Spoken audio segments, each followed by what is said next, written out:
আসসালামু আলাইকুম প্রিয় বন্ধুগণ। আপনারা নিশ্চয়ই জানেন যে যুক্তরাজ্যের রয়্যাল নেভির সম্প্রতি এমন একটি উচ্চ প্রযুক্তির উদ্যোগ ঘোষণা করেছে যা সমুদ্রতলের উদ্যোগ বলা যায়, যা সমুদ্রতলের অবকাঠামোর প্রতি রাশিয়ার বাড়তে থাকা হুমকি মোকাবেলায় এক নতুন অধ্যায় রচনা করবে।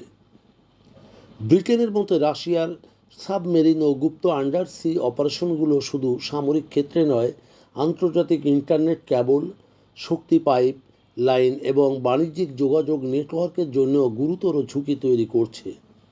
এই পরিস্থিতিতে আটলান্টিক বাস্টিয়ন নামের নতুন এক প্রকল্প তারা ভবিষ্যতে নিরাপত্তার কেন্দ্রীয় অস্ত্র হিসেবে দেখছে।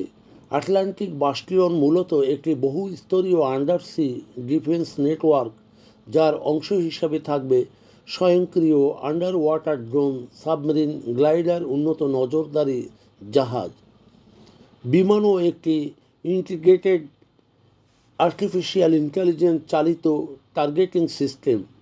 এই প্রযুক্তিগুলো মিলিতভাবে উত্তর আটলান্টিকের বিশাল সাগরপথে রিয়েল টাইম নজরদারি চালাতে পারবে, সন্দেহজনক সাবমেরিনের গতিবিধি ট্র্যাক করতে পারবে এবং অবকাঠামো নাশকতার যে কোনো প্রচেষ্টা আগেভাগে শনাক্ত করতে সক্ষম হবে।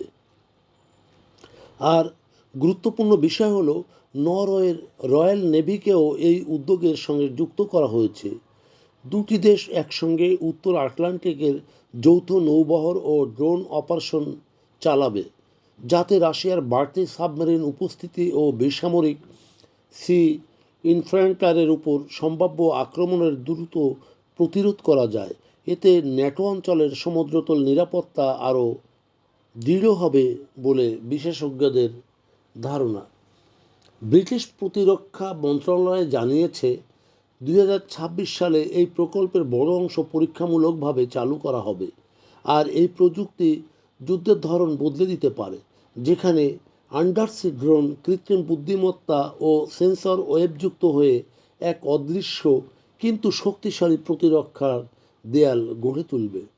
সব মিলিয়ে আটলান্টিক বাস্টিয়ন শুধু সামরিক অভিযানের কৌশল নয়, এটি ভবিষ্যতের সমুদ্রতল নিরাপত্তার রূপরেখা, যেখানে প্রযুক্তিই হবে সবচেয়ে বড় অস্ত্র। প্রিয় বন্ধুগণ, যদি আমাদের এই তথ্য গল্প আপনার ভালো লাগে তাহলে লাইক এবং শেয়ার দিন, এবং আজ আমাদের সঙ্গে থাকার জন্যে ধন্যবাদ। আমাদের ফলো দিন এবং সাবস্ক্রাইব করুন।